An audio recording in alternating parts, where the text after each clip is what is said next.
प्यारे दोस्तों, मित्रों, सज्जनों, वीरो भरावो, दास मैं तुहाडा नचीज तुहाडा प्यारा भुपिंदर सिंह महमदपुर।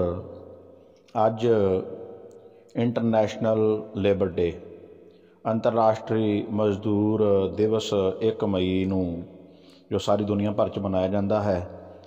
इस दिन नूं समर्पित कुछ मैं विचारां लैके तुहाडे सामने हाज़र होया।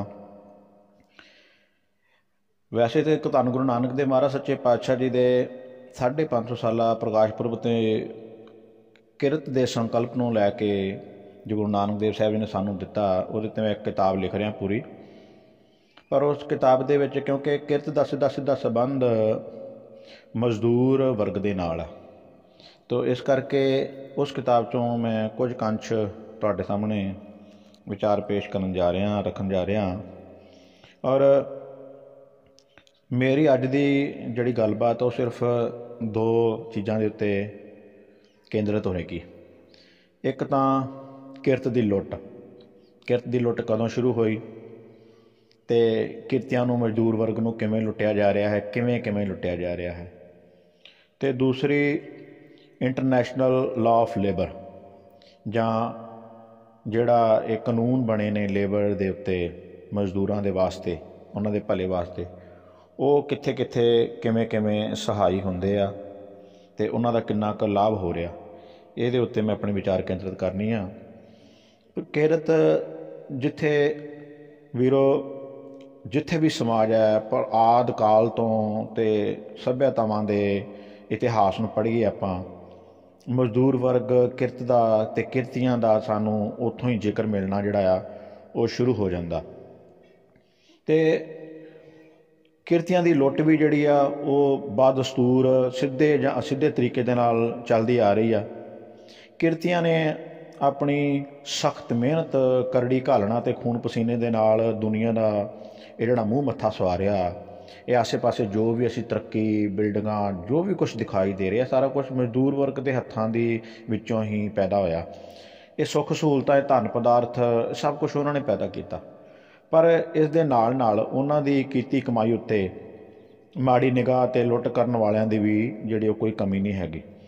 राजसी धिरां जिहदे विच राजा, बादशाह, सुल्तान जां अज दीयां जिहड़ियां लोकतांत्रिक प्रणालियां हैगियां, अपने राज भाग दे प्रबंध नूं चलाउण लई अपनी प्रजा तो कर वसूलदे आ। पर जद ये कर, ये टैक्स लोड़ां दीयां सीमावां नूं लंघ के धिंगों जोरी मजदूरां तो खोया जांदा ਅਤੇ ਉਹਨਾਂ ਦੇ ਪੱਲੇ ਗੁਜਰਾਨ ਮਾਤਰ ਵੀ ਨਹੀਂ ਛੱਡਿਆ ਜਾਂਦਾ। ਹਕੂਮਤਾਂ ਤੇ ਉਹਨਾਂ ਦੇ ਕਾਰਦਾਰ ਆਪਣੀ ਐਸ਼ਪ੍ਰਸਤੀ ਲਈ ਪ੍ਰਜਾ ਦਾ ਲਹੂ ਚੂਸਦੇ ਤਾਂ ਇਹ ਮਜ਼ਦੂਰ ਦੀ ਲੁੱਟ ਦਾ ਰੂਪ ਅਖਤਿਆਰ ਕਰ ਜਾਂਦੇ। ਇਸੇ ਅਨਿਆਈ ਧੱਕੇਸ਼ਾਹੀ ਦੀ ਹੁੰਦੀ ਲੁੱਟ ਨੂੰ ਵੇਖਦਿਆਂ ਧੰਨ ਗੁਰੂ ਨਾਨਕ ਦੇਵ ਸਾਹਿਬ ਜੀ ਦਾ ਕੌਮ ਮਿਹਰ ਦਾ ਵੀ ਉਦੋਂ ਕੁਰਲਾ ਉੱਠਿਆ, ਜਦੋਂ ਬਾਬਾ ਗੁਰੂ ਨਾਨਕ ਦੇਵ ਸਾਹਿਬ ਨੇ ਕਿਹਾ, ਜੈਸੀ ਮੈਂ ਆਵੇ ਖਸਮ ਕੀ ਬਾਣੀ ਤੇ ਅਖੜਾ ਕਰੀ ਗਿਆਨ ਵੇ ਲਾਲੋ, पाप की जान लिया काबलों धाया जोरी मंगा है दान भी ला लो। जां गुरु नानक देव साहब जी ने आसा दे राग आसा दे विच भी शब्द उचारे ते कहंदे, दर्शन देखे दया ना होए, राजा न्याओ करे हथ होए, लए दिते बिन रह ना कोए, कह खुदाए ना माने कोए। उन्हां दी तरसयोग हालत वेख के लुट करन वालियां दा बिल्कुल हिरदा भी पसीजदा नहीं सी। गुरां जी ने अपने समकालीन समाज दे विच राज दे अंदर अन्ने जबर जुल्म ते तशद्दद दी ना बखूबी सानू चित्रण करके दिखाया। गुरु साहब जी कहते कि सरकारी एहलकार वैसे तो इलम याफ्ता होंदे हन अते अज भी असीं इन्हां नूं लोक सेवक कहंदे आ, पर इन्हां दी पढ़ाई बाजां जां शिकारी कुत्तियां वर्गी है, जो बाकी पशु परिंदियां नूं अपने मालक दे जाल विच फसाउण लई घेर घेर के लिआउंदे। राजे शेर ते उन्हां दे नौकर चाकर कारदार कुत्तियां वर्गे, जो लुकाई नूं नौंदरा मार मार के खांदे ने ते चैन नाल जीउण नहीं दिंदे। गुरु साहब दा फरमान, हरना बाजां तै सकदारा, इन्हां पढ़िया नाऊं, फांदी लगी जात फहाइन, आगे नाही ठाऊं, राजे शीं मुकद्दम कुत्ते, जाए जगाइन बैठे सुत्ते, चाकर निहंदा पाइन घाओ, रत पित कुत्ते हो चट जाओ। भारत विच मुसलमाना की आमद मुहम्मद बिन कासिम 715 ईस्वी ਇਹਦੇ ਨਾਲ ਹੋਈ। ਇੱਥੋਂ ਹੀ ਅਸਲ ਵਿੱਚ ਭਾਰਤ ਦੇ ਅੰਦਰ ਲੁੱਟ ਦਾ ਇਤਿਹਾਸ ਅਧਿਆਇ ਆਰੰਭ ਹੁੰਦਾ। ਮਹਿਮੂਦ ਗਜ਼ਨਵੀ, ਮੁਹੰਮਦ ਗੌਰੀ, ਕੁਤਬਦੀਨ ਐਬਕ, ਜਲਾਲੁੱਦੀਨ ਖਿਲਜੀ, ਤੁਗਲਕ ਵੰਸ਼, ਲੋਧੀ ਪਠਾਨ, ਮੁਗਲ ਸਲਤਨਤ ਆਦਿ, ਇਹਨਾਂ ਸਭ ਨੇ ਵਾਰੂ ਵਾਰੀ ਰਈਅਤ ਨੂੰ ਖੂਬ ਲੁੱਟਿਆ। ਇਹ ਲੁਟੇਰੇ ਜਾਂ ਧਾੜਵੀ ਆਪ ਪਹਿਲਾਂ ਰੱਜ ਕੇ ਲੁੱਟਦੇ ਅਤੇ ਬਾਕੀ ਕਸਰ ਇਹਨਾਂ ਦੇ ਅਮੀਰ ਵਜ਼ੀਰ ਪੂਰੀ ਕਰ ਦਿੰਦੇ। ਪੰਜਾਬ ਵਾਸੀਆਂ ਨੇ ਇਹਨਾਂ ਨਿੱਤ ਦਿਹਾੜੀ ਦੀਆਂ ਹੁੰਦੀਆਂ ਲੁੱਟਾਂ ਦੇ ਕਰਕੇ ਕਈ ਅਖੌਤਾਂ ਘੜ ਲਈਆਂ। ਜਿਵੇਂ ਆਪਾਂ ਜਾਣਦੇ ਅਖੇ ਕਹਿੰਦੇ ਨਾ ਵੀ ਖਾਧਾ ਪੀਤਾ ਲਾਹੇ ਦਾ ਅਤੇ ਰਹਿੰਦਾ ਅਹਿਮਦ ਸ਼ਾਹੇ ਦਾ। ਅਹਿਮਦ ਸ਼ਾਹ ਅਲੀ ਨੇ ਇੰਨਾ ਕੁ ਲੁੱਟਿਆ ਕਿ ਅਖੌਤਾਂ ਘੜ ਲਈਆਂ। ਕਹਿਣ ਨੂੰ ਤਾਂ ਇਹ ਮੁਲਕ ਦੇ ਬਾਦਸ਼ਾਹ ਜਾਂ ਸੁਲਤਾਨ ਕਹਾਉਂਦੇ ਸੀ, ਪਰ ਇਹ ਲੁਟੇਰੇ ਇੰਨੇ ਕੁ ਨਿਰਦਈ ਅਤੇ ਪੈਸਾ ਦੌਲਤ ਚਾਹੁਣ ਵਾਲੇ ਹੁੰਦੇ ਸਨ, ਲਾਲਚੀ। ਘਰ ਬਾਰ ਤਾਂ ਲੁੱਟਦੇ ਹੀ ਸਨ, ਸਗੋਂ ਨੌਜਵਾਨ ਔਰਤਾਂ ਅਤੇ ਮਰਦਾਂ ਨੂੰ ਵੀ ਬੰਨ੍ਹ ਕੇ ਲੈ ਜਾਂਦੇ। ਬਾਜ਼ਾਰਾਂ ਦੇ ਵਿੱਚ ਜਾਨਵਰਾਂ ਵਾਂਗ ਇਨਸਾਨੀਅਤ ਦੀ ਬੋਲੀ ਹੁੰਦੀ, ਮੁੱਲ ਪੈਂਦਾ ਅਤੇ ਖਰੀਦਦਾਰ ਉਹਨਾਂ ਨੂੰ ਆਪਣਾ ਗੁਲਾਮ ਬਣਾ ਕੇ ਸਾਰੀ ਉਮਰ 2 ਟੁੱਕ ਰੋਟੀਆਂ ਦੇ ਬਦਲੇ ਪਸ਼ੂਆਂ ਵਾਂਗੂ ਕੰਮ ਲੈਂਦੇ। ਇਸ ਸਮੇਂ ਦੌਰਾਨ ਜਲਾਲੁੱਦੀਨ ਅਕਬਰ, ਬੰਦਾ ਸਿੰਘ ਜੀ ਬਹਾਦਰ, ਸਿੱਖ ਮਿਸਲ ਕਾਲ ਅਤੇ ਖਾਲਸਾ ਰਾਜ ਦੇ ਸਮੇਂ ਜਿਹੜਾ ਕੁਛ ਕੁ ਰਿਆਇਆ ਨੇ ਸੁੱਖ ਦਾ ਸਾਹ ਲਿਆ ਅਤੇ ਜਦੋਂ ਸਾਰੇ ਵਰਗਾਂ ਦਾ, ਮਜ਼ਦੂਰਾਂ ਦਾ, ਸਾਰਿਆਂ ਦਾ ਸਤਿਕਾਰ ਕੀਤਾ ਗਿਆ। ਵਰਨਾ ਇਹ ਸਾਰਾ ਇਤਿਹਾਸ ਜਿਹੜਾ ਲੁੱਟ ਦਾ ਇਤਿਹਾਸ ਹੀ ਸੀ। ਦੂਜੇ ਪਾਸੇ ਪੱਛਮ ਦੇ ਹੋਏ ਹਾਲਾਤ ਉਹ ਕੋਈ ਮਜ਼ਦੂਰਾਂ ਵਾਸਤੇ ਬਹੁਤੇ ਵਧੀਆ ਨਹੀਂ ਸਨ। ਉਦਯੋਗਿਕ ਕ੍ਰਾਂਤੀ ਦਾ ਜਦੋਂ ਫੈਲਾਅ ਹੋਇਆ, ਮਸ਼ੀਨੀਕਰਨ ਕਰਕੇ ਆਮ ਲੋਕਾਂ ਤੋਂ ਉਹਨਾਂ ਦੇ ਕੰਮਕਾਰ ਖੁੱਸ ਗਏ। ਪੀੜ੍ਹੀ ਦਰ ਪੀੜ੍ਹੀ ਚੱਲੇ ਆਉਂਦੇ ਕਿੱਤੇ ਅਤੇ ਮੁਹਾਰਤ ਖਤਮ ਹੋ ਗਈ। ਸਰਮਾਏਦਾਰਾਂ ਨੇ ਔਰਤਾਂ ਅਤੇ ਬੱਚਿਆਂ ਤੱਕ ਨੂੰ ਵੀ ਨਾ ਬਖਸ਼ਿਆ। ਉਹਨਾਂ ਤੋਂ 12-12, 14-14 ਤੱਕ ਘੰਟੇ ਤੱਕ ਮਸ਼ੀਨਾਂ ਵਾਂਗ ਕੰਮ ਲਿਆ ਜਾਂਦਾ ਅਤੇ ਇਸ ਦੇ ਬਦਲੇ ਮਿਹਨਤ ਦਾ ਮੁੱਲ ਐਵੇਂ ਕੌਡੀਆਂ ਦੇ ਵਿੱਚ ਪਾਇਆ ਜਾਂਦਾ। ਮੁਨਾਫਾਖੋਰੀ ਬਹੁਤ ਵੱਧ ਗਈ ਅਤੇ ਉਹਨਾਂ ਦੀ ਭੁੱਖ ਇੰਨੀ ਕੁ ਵੱਧ ਗਈ, ਇਨਸਾਨ ਉਹਨਾਂ ਨੂੰ ਸਮਾਨ ਵੇਚਣ ਦੀਆਂ ਮੰਡੀਆਂ ਨਜ਼ਰ ਆਉਣ ਲੱਗੇ। ਤੁਸੀਂ ਜਾਣਦੇ ਹੋ ਦੋਸਤੋ, ਬਰਤਾਨੀਆ ਬਸਤੀਵਾਦ ਦਾ ਪਸਾਰ ਬਰਤਾਨੀਆ ਵਿੱਚ ਹੀ ਨਹੀਂ, ਕੇਵਲ 7 ਸਮੁੰਦਰੋਂ ਪਾਰ Australia, New Zealand, Canada, Africa, Asia ਤੱਕ ਫੈਲ ਗਿਆ। ਸਰਮਾਏਦਾਰਾਂ ਅਤੇ ਸਰਕਾਰਾਂ ਦੀ ਮਿਲੀ ਭੁਗਤ ਨਾਲ 2 ਆਲਮੀ ਜੰਗਾਂ ਉਹਦੇ ਵੱਲ ਦੁਨੀਆ ਨੂੰ ਸਾਰਿਆਂ ਨੂੰ ਧੱਕ ਦਿੱਤਾ। ਕਹਿਣ ਨੂੰ ਤਾਂ ਇਸ ਸਮੇਂ ਆਪਾਂ ਜਾਣਦੇ ਕਿ ਕਾਰਖਾਨੇ ਲੱਗੇ, ਮੋਟਰਾਂ, ਗੱਡੀਆਂ, ਹਵਾਈ ਜਹਾਜ਼, ਰੇਲ ਗੱਡੀਆਂ, ਸਾਧਨ ਆਏ, ਪੈਟਰੋਲ ਪਦਾਰਥਾਂ ਦੀ ਖੋਜ ਹੋਈ, ਸ਼ਹਿਰੀਕਰਨ ਦਾ ਵਾਧਾ ਹੋਇਆ। ਪਰ ਇਹ ਜੇ ਸਾਰਾ ਦੇਖੀਏ ਤਾਂ ਸਾਰਾ ਕੁਛ ਵੀ ਉਹਨਾਂ ਉਦਯੋਗਪਤੀਆਂ ਨੇ, ਪੂੰਜੀਪਤੀਆਂ ਨੇ ਆਪਣੀ ਕਮਾਈ ਨੂੰ ਜਾਂ ਮੁਨਾਫੇ ਨੂੰ ਦੂਣਾ ਚਾਉਣਾ ਅਤੇ ਹੋਰ ਅੱਗੇ ਕਈ ਗੁਣਾ ਕਰਨ ਵਾਸਤੇ ਕੀਤਾ। ਅਜੋਕੀਆਂ ਸਰਕਾਰਾਂ, ਖਸੂਸਨ ਭਾਰਤੀ ਸਰਕਾਰਾਂ ਅਤੇ ਗੈਰ ਸਰਕਾਰੀ ਜਿਹੜੇ ਅਦਾਰੇ ਆ, ਇਹ ਠੇਕਾ ਪ੍ਰਬੰਧ ਕਰਕੇ ਅੱਜ ਕੱਲ੍ਹ ਆਪਣਾ ਕੰਮ ਚਲਾ ਰਹੇ। ਮਤਲਬ ਸਿੱਧਾ ਕਿਰਤੀਆਂ ਨੂੰ ਉਹਨਾਂ ਦਾ ਬਣਦਾ ਹੱਕ ਨਹੀਂ ਦਿੰਦੇ। ਉਹਨਾਂ ਦੀ ਮਜਬੂਰੀ ਦਾ ਗਲਤ ਫਾਇਦਾ ਉਠਾਉਂਦਿਆਂ ਥੋੜ੍ਹੇ ਜਿਹੇ ਉੱਕੇ ਪੁੱਕੇ ਪੈਸੇ ਦੇ ਕੇ ਜਿਹੜਾ ਡੰਗ ਟਪਾਇਆ ਜਾ ਰਿਹਾ, ਜਿਸ ਨਾਲ ਰੋਜ਼ਮर्रा ਦੀਆਂ ਘਰੋਗੀ ਲੋੜਾਂ ਵੀ ਇਹਨਾਂ ਮਜ਼ਦੂਰਾਂ ਵਿਚਾਰਿਆਂ ਦੀਆਂ ਪੂਰੀਆਂ ਨਹੀਂ ਪੈਂਦੀਆਂ, ਸਿਰਫ ਡੰਗ ਟਪਾਈ ਹੁੰਦੀ। ਇਹ ਕਿਰਤੀ ਦੀ ਸਿੱਧੀ ਲੁੱਟ ਅਤੇ ਆਰਥਿਕ ਸ਼ੋਸ਼ਣ। ਕਿਰਤੀਆਂ, ਕਿਸਾਨਾਂ, ਮਜ਼ਦੂਰਾਂ ਅਤੇ ਉਹਨਾਂ ਦੇ ਉੱਤੇ ਟੈਕਸਾਂ ਦਾ ਬੋਝ ਪਾ ਕੇ ਪੂੰਜੀਪਤੀਆਂ ਅਤੇ ਵੱਡੇ ਕਾਰੋਬਾਰੀਆਂ ਅਤੇ ਸਰਮਾਏਦਾਰਾਂ ਨੂੰ ਖੁੱਲ੍ਹੀਆਂ ਰਿਆਇਤਾਂ ਜਿਹੜੀਆਂ ਦਿੱਤੀਆਂ ਜਾ ਰਹੀਆਂ। ਉਹਨਾਂ ਦੇ ਆਪਾਂ ਜਾਣਦੇ, ਦੇਖੋ ਤੁਸੀਂ ਖਬਰਾਂ ਪੜ੍ਹੀਆਂ ਹੋਣੀਆਂ, ਕਿੰਨੇ ਕਰਜ਼ੇ ਉਹਨਾਂ ਦੇ ਕਰੋੜਾਂ ਦੇ, ਅਰਬਾਂ ਖਰਬਾਂ ਦੇ ਉਹਨਾਂ ਦੇ ਮਾਫ ਕਰ ਦਿੱਤੇ ਜਾਂਦੇ ਆ ਅਤੇ ਕਿਰਤੀਆਂ ਦਾ ਜਿਹੜਾ ਮਜ਼ਦੂਰਾਂ ਦਾ ਉਹ ਗਲਾ ਘੁੱਟਿਆ ਜਾ ਰਿਹਾ। ਦਲਾਲਾਂ ਅਤੇ ਮੁਨਾਫੇਖੋਰਾਂ ਦੇ ਹੱਕ ਵਿੱਚ ਕਾਨੂੰਨ ਘੜ ਕੇ ਇਹਨੂੰ ਤਰਕ ਸੰਗਤ ਨਾਲ ਸਿੱਧ ਕੀਤਾ ਜਾਂਦਾ। ਅਸਲ ਵਿੱਚ ਮਾਰਕ ਟਵੇਨ ਅਮਰੀਕੀ ਲੇਖਕ ਦਾ ਜਿਵੇਂ ਕਹਿਣਾ ਨਾ ਕਿ ਅਮੀਰਾਂ ਦੁਆਰਾ ਗਰੀਬ ਕਿਰਤੀ ਦੀ ਲੁੱਟ ਨੂੰ ਹੀ ਅੱਜ ਕਾਰੋਬਾਰ ਜਾਂ ਵਪਾਰ ਦਾ ਜਿਹੜਾ ਨਾਮ ਦਿੱਤਾ ਗਿਆ।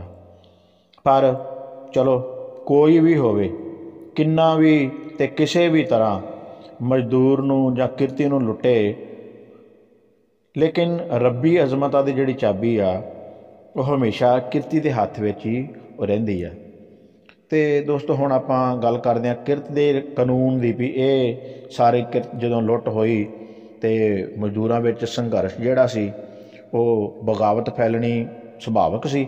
ਬਗਾਵਤਾਂ ਹੋਈਆਂ ਅਤੇ ਇਹਦੇ ਦੇਖਦਿਆਂ ਇਹਨੇ ਲਾਅ ਆਫ ਲੇਬਰ ਜਾਂ ਮਜ਼ਦੂਰ ਦੇ ਹੱਕ ਦੇ ਵਿੱਚ ਜੋ ਕਾਨੂੰਨ ਘੜਨ ਵਾਸਤੇ ਸਰਕਾਰਾਂ ਨੂੰ ਮਜਬੂਰ ਕੀਤਾ। ਅਤੇ ਕਿਰਤ ਕਾਨੂੰਨ ਕਿਸੇ ਰਾਜ ਦੁਆਰਾ ਜਾਂ ਸਰਕਾਰ ਦੁਆਰਾ ਬਣਾਇਆ ਉਹ ਕਾਨੂੰਨ ਹੈ ਜੋ ਕਿਰਤੀਆਂ, ਰੋਜ਼ਗਾਰਦਾਤਾ ਅਤੇ ਟਰੇਡ ਯੂਨੀਅਨ ਸਰਕਾਰ ਦੇ ਵਿੱਚ ਜਿਹੜਾ ਸੰਬੰਧਾਂ ਨੂੰ ਪਰਿਭਾਸ਼ਿਤ ਕਰਦਾ। ਇਸ ਦਾ ਭਾਵ ਉਸ ਵਿਧਾਨ ਤੋਂ ਹੈ ਜੋ ਉਦਯੋਗਿਕ ਇਕਾਈਆਂ, ਉਹਨਾਂ ਦੇ ਮਜ਼ਦੂਰ ਵਰਗ ਅਤੇ ਉਦਯੋਗਪਤੀਆਂ 'ਤੇ ਲਾਗੂ ਹੁੰਦਾ। ਇਹਨੂੰ ਅਸੀਂ ਦੋ ਭਾਗਾਂ ਵਿੱਚ ਵੰਡ ਸਕਦੇ ਹਾਂ।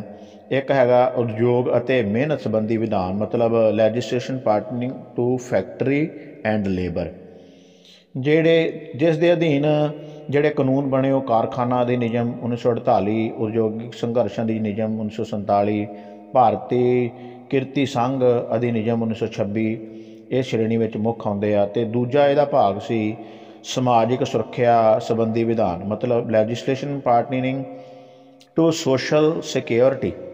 ਇਹਦੇ ਅਧੀਨ ਕਰਮਚਾਰੀ ਰਾਜ ਬੀਮਾ ਅਧਿਨਿਯਮ 1948, ਕਰਮਚਾਰੀ ਪ੍ਰੋਵੀਡੈਂਟ ਫੰਡ ਅਧਿਨਿਯਮ 1952, ਖਾਦਾਨ ਅਧਿਨਿਯਮ 1952 ਇਹਦੇ ਵਿੱਚ ਆਪਾਂ ਗਿਣ ਸਕਦੇ ਹਾਂ। ਪਹਿਲੇ ਵਿੱਚ ਜਿਹਦੇ ਆਪਾਂ ਭਾਗ ਵਿੱਚ ਗੱਲ ਕੀਤੀ ਆ, ਉਦਯੋਗ ਅਤੇ ਮਿਹਨਤ ਜਾਂ ਮਜ਼ਦੂਰ ਸੰਬੰਧੀ ਉਹ ਸਾਰੇ ਉਪਨਿਯਮ ਆਉਂਦੇ ਆ ਜੋ ਕਾਰਖਾਨੇ ਅਤੇ ਕਿਰਤੀਆਂ ਦੇ ਸੰਬੰਧ ਦੇ ਕੰਮ ਦਾ ਉਲੇਖ ਕਰਦੇ ਆ ਅਤੇ ਕਾਰਖਾਨਿਆਂ ਦੇ ਮਾਲਕਾਂ ਅਤੇ ਕਿਰਤੀਆਂ ਦੇ ਫਰਜ਼ਾਂ ਦਾ ਉਹਨਾਂ ਨੂੰ ਕਿੱਦਾਂ ਪ੍ਰਗਟਾਉਂਦੇ ਆ। ਸਮਾਜਿਕ ਸੁਰੱਖਿਆ ਸੰਬੰਧੀ ਵਿਧਾਨ ਦੇ ਅੰਤਰਗਤ ਉਹ ਸਾਰੇ ਉਪਨਿਯਮ ਆਉਂਦੇ ਜੋ ਕਿਰਤੀਆਂ ਲਈ ਵੱਖ-ਵੱਖ ਸਮਾਜਿਕ ਲਾਭ ਆ, ਜਿਵੇਂ ਬਿਮਾਰੀ, ਰੋਜ਼ਗਾਰ, ਪ੍ਰੋਵੀਡੈਂਟ ਫੰਡ, ਘੱਟੋ ਘੱਟ ਮਿਹਨਤਾਨਾ ਇਤਿਆਦ ਦੀ ਜਿਹੜੀ ਆ ਵਿਵਸਥਾ ਕਰਦੇ ਆ। ਅਸਲ ਵਿੱਚ ਸ਼ਰਮ ਵਿਧਾਨ ਜਾਂ ਕਿਰਤ ਕਾਨੂੰਨ ਸਮਾਜਿਕ ਵਿਧਾਨ ਦਾ ਹੀ ਇੱਕ ਹਿੱਸਾ ਕਿਰਤੀ ਸਮਾਜ ਦਾ ਵਿਸ਼ੇਸ਼ ਸਮੂਹ ਹੁੰਦੇ ਆ। ਇਸੇ ਕਾਰਨ ਕਿਰਤੀਆਂ ਲਈ ਬਣਾਏ ਗਏ ਵਿਧਾਨ ਸਮਾਜਿਕ ਵਿਧਾਨ ਦੀ ਇੱਕ ਵੱਖਰੀ ਸ਼੍ਰੇਣੀ ਵਿੱਚ ਆਉਂਦੇ। ਕਿਰਤ ਕਾਨੂੰਨ ਦੀ ਜਿਹੜੀ ਵਿਆਪਕਤਾ ਆ ਅਤੇ ਉਹਨਾਂ ਦੇ ਵੱਧਦੇ ਹੋਏ ਮਹੱਤਵ ਨੂੰ ਧਿਆਨ ਵਿੱਚ ਰੱਖਦੇ ਹੋਏ ਇਹਨਾਂ ਨੂੰ ਵੱਖਰੇ ਕਰਕੇ ਜਿਹੜਾ ਹੈ ਉਹ ਵਿਆਖਿਆ ਕੀਤੀ ਗਈ ਹੈ।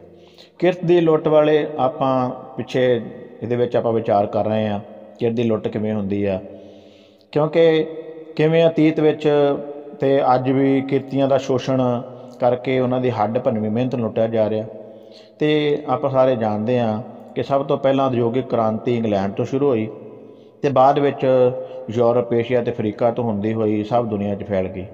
ਉਦਯੋਗਿਕ ਕ੍ਰਾਂਤੀ ਕਈ ਸਾਰੇ ਫਾਇਦਿਆਂ ਦੇ ਨਾਲ ਅਣਗਿਣਤ ਹਾਨੀਆਂ ਜਾਂ ਮੁਸ਼ਕਲਾਂ ਵੀ ਲੈ ਕੇ ਆਈ। ਇਹਨਾਂ ਮੁਸ਼ਕਲਾਂ ਦਾ ਸਾਹਮਣਾ ਵੀ ਸਭ ਤੋਂ ਪਹਿਲਾਂ ਇੰਗਲੈਂਡ ਨੂੰ ਹੀ ਕਰਨਾ ਪਿਆ। 18ਵੀਂ ਸਦੀ ਦੇ ਅਖੀਰ ਅਤੇ 19ਵੀਂ ਸਦੀ ਦੇ ਅੱਧ ਤੱਕ ਪਹੁੰਚਦਿਆਂ ਆਧੁਨਿਕ ਕਿਰਤ ਕਾਨੂੰਨ ਜਾਂ ਇੰਟਰਨੈਸ਼ਨਲ ਲਾਅ ਆਫ ਲੇਬਰ ਦਾ ਮੁੱਢ ਜਿਹੜਾ ਉਹ ਬੱਝ ਗਿਆ। ਇਹਦੀ ਤਤਕਾਲੀ ਘਟਨਾ 1784 ਦੌਰਾਨ ਮਾਨਚੈਸਟਰ ਦੇ ਇੱਕ ਕਾਟਨ ਫੈਕਟਰੀ ਵਿੱਚ ਕਾਰਖਾਨੇ ਵਿੱਚ ਹੋਈ। ਇਸ ਕਾਰਖਾਨੇ ਵਿੱਚ ਕੰਮ ਕਰਨ ਵਾਲੇ ਬੱਚਿਆਂ ਦੀ ਹਾਲਤ ਹੱਦ ਤੋਂ ਪਰੇ ਖਤਰਨਾਕ ਪੱਧਰ ਦੇ ਉੱਤੇ ਤਰਸਯੋਗ ਸੀ। ਲੋਕਾਂ ਦੇ ਵਿੱਚ ਭਾਰੀ ਵਿਰੋਧ ਫੈਲ ਗਿਆ। ਇਹਨੂੰ ਦੇਖਦਿਆਂ ਸਰਕਾਰ ਨੇ ਡਾਕਟਰ ਥਾਮਸ ਪਰਸੀਵਲ ਦੀ ਪ੍ਰਧਾਨਗੀ ਥੱਲੇ ਤਫਤੀਸ਼ੀ ਕਮੇਟੀ ਬਣਾਈ, ਉਹਦਾ ਗਠਨ ਕੀਤਾ ਅਤੇ ਇਸ ਕਮੇਟੀ ਨੇ ਬੱਚਿਆਂ ਦੇ ਵਾਸਤੇ ਕਾਰਖਾਨੇ ਵਿੱਚ ਕੰਮ ਕਰਨ ਦੀ ਹੱਦ ਜਿਹੜੀ ਅਤੇ ਕੰਮ ਕਰਨ ਦਾ ਜਿਹੜਾ ਸਮਾਂ ਸੀ ਉਹ ਨਿਸ਼ਚਿਤ ਕਰਤਾ। ਇਹ ਕਿਰਤੀਆਂ ਦੀ ਰੱਖਿਆ ਲਈ ਪਹਿਲਾ ਕਦਮ ਸੀ। ਅੱਗੇ ਚੱਲ ਕੇ ਉਦਯੋਗਪਤੀ ਰਾਬਰਟ ਓਵਨ ਉਹ ਹੋਏ ਨੇ ਜਿਨ੍ਹਾਂ ਨੇ ਫੈਕਟਰੀ ਐਕਟ 1819 ਬਣਾ ਕੇ 12 ਸਾਲ ਤੋਂ ਘੱਟ ਦੇ ਬੱਚਿਆਂ ਤੋਂ ਕੰਮ ਲੈਣਾ ਗੈਰ ਕਾਨੂੰਨੀ ਕਰਵਾਤਾ। ਅਤੇ ਇਸੇ ਐਕਟ ਵਿੱਚ ਅੱਗੇ ਚੱਲ ਕੇ 1833 ਦੌਰਾਨ ਕੁਝ ਸੋਧਾਂ ਹੋਈਆਂ ਜਿਹਦੇ ਵਿੱਚ 18 ਸਾਲ ਤੋਂ ਘੱਟ ਉਮਰ ਵਾਲੇ ਨਾਬਾਲਗਾਂ ਲਈ ਰਾਤ ਨੂੰ ਕੰਮ ਕਰਨਾ ਬੰਦ ਕਰਾਇਆ। ਇਹ ਸੋਧ ਇੱਕ ਮੀਲ ਪੱਥਰ ਸਾਬਤ ਹੋਈ। ਕਿਰਤੀਆਂ ਦੇ ਹੱਕਾਂ ਲਈ ਇੰਗਲੈਂਡ ਵਿੱਚ ਹੋ ਰਹੀਆਂ ਇਹਨਾਂ ਕੋਸ਼ਿਸ਼ਾਂ ਨੇ ਸਾਰੀ ਦੁਨੀਆ ਦਾ ਧਿਆਨ ਖਿੱਚਿਆ ਅਤੇ 1850 ਵਿੱਚ ਸਭ ਪੱਖਾਂ ਨੂੰ ਲੈ ਕੇ ਸਿਹਤ ਰੱਖਿਆ, ਮਿਹਨਤਾਨਾ, ਦੁਰਘਟਨਾ ਬੀਮਾ ਆਦਿ ਨੂੰ ਲੈ ਕੇ ਇੱਕ ਪੂਰਾ ਜਿਹੜਾ ਕਾਨੂੰਨ ਸੀ ਉਹ ਹੋਂਦ ਵਿੱਚ ਆ ਗਿਆ। ਕੁਝ ਇਸੇ ਤਰ੍ਹਾਂ ਦੇ ਜਿਹੜੇ ਕਿਰਤੀ ਕਾਨੂੰਨ ਸੀ ਉਹ ਥੋੜ੍ਹੇ ਬਹੁਤੇ ਫਰਕ ਨਾਲ ਬਾਕੀ ਦੇ ਉਦਯੋਗਿਕ ਦੇਸ਼ਾਂ, ਸਾਰੀ ਦੁਨੀਆ ਦੇ ਵੱਖ-ਵੱਖ ਦੇਸ਼ਾਂ, ਕੈਨੇਡਾ, ਚੀਨ, France, Bharat, Indonesia, Australia, Japan, Mexico, Sweden, Switzerland, America ਆਦਿ ਇਹਨਾਂ ਦੇਸ਼ਾਂ ਵਿੱਚ ਵੀ 19ਵੀਂ ਸਦੀ ਦੇ ਅਖੀਰ ਤੱਕ ਬਣ ਗਏ। 20ਵੀਂ ਸਦੀ ਦੇ ਦੂਸਰੇ ਦਹਾਕੇ ਲਗਭਗ ਕਰੀਬਨ ਅਕਤੂਬਰ 1919 ਵਿੱਚ ਤਾਂ ਦੁਨੀਆ ਦੇ ਲਗਭਗ ਸਾਰੇ ਦੇਸ਼ਾਂ ਵਿੱਚ ਹੀ ਸੰਯੁਕਤ ਰਾਸ਼ਟਰ ਸੰਘ ਦੀ ਅਗਵਾਈ ਥੱਲੇ ਇੰਟਰਨੈਸ਼ਨਲ ਲੇਬਰ ਆਰਗੇਨਾਈਜੇਸ਼ਨ ਬਣ ਗਈ। ਅਜੋਕੇ ਸੰਦਰਭ ਵਿੱਚ ਚਾਹੇ ਦੁਨੀਆ ਦੇ ਸਾਰੇ ਦੇਸ਼ਾਂ ਦੇ ਸਾਰੇ ਰਾਜਾਂ ਅਤੇ ਇਲਾਕਾਈ ਪੱਧਰ 'ਤੇ ਕਿਰਤੀਆਂ ਦੇ ਹੱਕ 'ਚ ਕਾਨੂੰਨ ਵੀ ਬਣੇ ਆ ਅਤੇ ਲੇਬਰ ਯੂਨੀਅਨ ਵੀ ਬਣੀਆਂ ਹੋਈਆਂ ਹਨ। ਅਤੇ ਚਾਹੇ ਇਹਨਾਂ ਕਾਨੂੰਨਾਂ ਦੀ ਉਲੰਘਣ ਕਰਨ ਵਾਸਤੇ ਨਿਆਂ ਪ੍ਰਣਾਲੀਆਂ ਜਾਂ ਅਦਾਲਤਾਂ ਵੀ ਹੈਗੀਆਂ, ਫਿਰ ਵੀ ਸਰਕਾਰਾਂ ਜਿਹੜੀਆਂ ਪੂੰਜੀਪਤੀਆਂ, ਉਦਯੋਗਪਤੀਆਂ ਅਤੇ ਸਰਮਾਏਦਾਰਾਂ ਅੱਗੇ ਗੋਡੇ ਟੇਕ ਦਿੰਦੀਆਂ ਅਤੇ ਕਿਰਤੀਆਂ ਦੀ ਲੁੱਟ ਮੂਕ ਦਰਸ਼ਕ ਬਣ ਕੇ ਜਿਹੜੀਆਂ ਸਰਕਾਰਾਂ ਉਹ ਦੇਖਦੀਆਂ ਰਹਿੰਦੀਆਂ ਆ। ਤਾਂ ਅੱਜ ਦੇ ਸਮਾਜ ਦੇ ਵਿੱਚ ਅਸੀਂ ਬੜਾ ਸੱਭਿਅਕ, ਬੜਾ ਮਾਡਰਨ ਅਤੇ ਆਧੁਨਿਕ ਸਮਾਜ ਅਸੀਂ ਆਪਣਾ ਕਹਿੰਦੇ ਹਾਂ, ਪਰ ਜਿਹੜਾ ਮਜ਼ਦੂਰ ਦਾ ਉਹ ਕਿਰਤ ਅਤੇ ਕਿਰਤੀ ਦਾ ਜਿੰਨਾ ਚਿਰ ਕਿਸੇ ਸਮਾਜ ਦੇ ਵਿੱਚ ਸਤਿਕਾਰ ਨਹੀਂ ਹੋਏਗਾ ਅਤੇ ਉਹਦੀ ਮਿਹਨਤ, ਉਹਦੇ ਪਸੀਨਾ ਸੁੱਕਣ ਤੋਂ ਪਹਿਲਾਂ ਉਹਨੂੰ ਨਹੀਂ ਮਿਲ ਜੂਗੀ, ਉਹਨਾਂ ਚਿਰ ਕੋਈ ਵੀ ਸਮਾਜ ਜਿਹੜਾ ਉਹ ਵਿਆਪਕ ਪੱਧਰ ਦੇ ਉੱਤੇ ਅਤੇ ਹਰ ਇੱਕ ਪੱਖ ਤੋਂ ਤਰੱਕੀ ਯਾਫਤਾ ਨਹੀਂ ਕਹਾ ਸਕਦਾ। ਅਤੇ ਇਹ ਦੁਨੀਆ ਜਾਂ ਇਸ ਤੋਂ ਇਲਾਵਾ ਵੀ ਜਿੱਥੇ ਵੀ ਕਿਤੇ ਧਰਤੀ ਦੇ ਉੱਤੇ ਦੂਰ ਦੁਰਾਡੇ ਕਿਤੇ ਦੁਨੀਆ ਹੋਏਗੀ, ਕਿਤੇ ਹੋਰ ਧਰਤੀ ਹੋਏਗੀ, ਉੱਥੇ ਵੀ ਕਿਰਤ ਵੀ ਹੋਏਗੀ ਅਤੇ ਕਿਰਤੀ ਵੀ ਹੋਣਗੇ। ਇਹ ਗੱਲ ਜਿੰਨੀ ਜਲਦੀ ਅਸੀਂ ਸਮਝ ਜਾਵਾਂਗੇ, ਜਿੰਨੀ ਜਲਦੀ ਮਜ਼ਦੂਰ ਨੂੰ ਅਤੇ ਕਿਰਤੀ ਨੂੰ ਅਸੀਂ ਖੁਸ਼ ਰੱਖ ਲਵਾਂਗੇ, ਸਮਾਜ ਸਾਰਾ ਖੁਸ਼ ਰਹੇਗਾ। ਜੇ ਇਹ ਮਜ਼ਦੂਰ ਵਰਗ ਖੁਸ਼ ਨਾ ਹੋਇਆ, ਉਹਨਾਂ ਚਿਰ ਸਮਾਜ ਦੇ ਵਿੱਚ ਵਿਦਰੋਹ ਦੀਆਂ, ਬਗਾਵਤ ਦੀਆਂ ਸੁਰਾਂ ਉਹ ਜਿਹੜੀਆਂ ਫੈਲਦੀਆਂ ਰਹਿਣਗੀਆਂ। ਜਿਵੇਂ ਪੰਜਾਬੀ ਦਾ ਇੱਕ ਬੜਾ ਪਿਆਰਾ ਕਵੀ ਸੰਤ ਰਾਮ ਉਦਾਸੀ, ਉਹ ਕਹਿੰਦਾ ਨਾ ਵੀ ਮਗਦਾ ਰਹੀ ਵੇ ਸੂਰਜਾ ਕਮੀਆਂ ਦੇ ਵਿਹੜੇ। ਚਾਹੇ ਜੋ ਵੀ ਹੈ, ਉਹ ਕਿਰਤੀ ਦਾ ਚੁੱਲ੍ਹਾ ਕਦੀ ਠੰਡਾ ਨਹੀਂ ਹੋਣਾ ਚਾਹੀਦਾ ਅਤੇ ਕਿਰਤੀ ਦੇ ਘਰ ਸੂਰਜ ਦਾ ਮਗਣਾ ਉਹ ਹਰ ਵੇਲੇ ਚੱਲਣਾ ਚਾਹੀਦਾ ਹੈ। ਇੰਨਾ ਹੀ ਮੈਂ ਕਹਿੰਦੇ ਹੋਇਆ ਆਪਣੀ ਵਿਚਾਰ ਨੂੰ ਇੱਥੇ ਦੋਸਤੋ ਵਿਰਾਮ ਦਿੰਦਾ। ਫਿਰ ਮਿਲਾਂਗੇ। ਰੱਬ ਤੁਹਾਡਾ ਸਾਰਿਆਂ ਦਾ ਧਿਆਨ ਰੱਖੇ, ਤੁਹਾਡੇ 'ਤੇ ਕਿਰਪਾ ਕਰੇ। ਵਾਹਿਗੁਰੂ ਜੀ ਕਾ ਖਾਲਸਾ, ਵਾਹਿਗੁਰੂ ਜੀ ਕੀ ਫਤਿਹ।